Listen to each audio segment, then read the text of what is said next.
Fidget spinners. Once again, the internet has given us a new trend that people can't get enough of.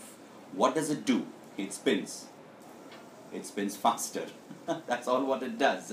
According to Forbes, this is a must-have toy in every office. Everybody who's a somebody has a fidget spinner. Do you have your fidget spinner? This harmless, useless toy, what it does, all it does is channelizing all your fidgeting needs into it. The idea of fidgeting is that the moment when we are engaged in an activity which is not fully interesting or exciting, this additional motor input will help stimulate that part of our brain, and it will help us bring back our focus into that activity in which we were originally participating.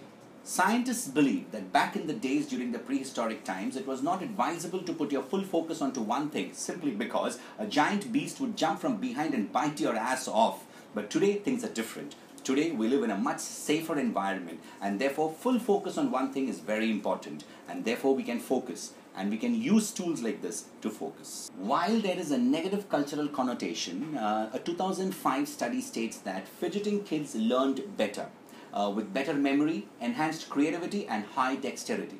Children with autism spectrum disorder, or anxiety, or ADHD, or maybe another sensory processing disorder, or maybe something else of this fashion, have been using fidgeting toys or fidgeting things like this in order to give them the additional sensory input which is important for distraction. In one way, it is great that people have started using these fidget tools and fidgeting toys because it somehow nominalizes the other children who have special learning needs.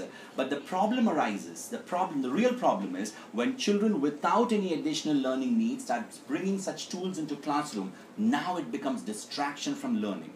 While some children may be comfortable with the fact that the others know about their learning condition, for some children it may be highly embarrassing, or for some children it may make them in a tight spot, in a very uncomfortable situation. And for that very reason, I hope, like the Mannequin Challenge or like the Pokemon Go, this craze is also vividly short-lived.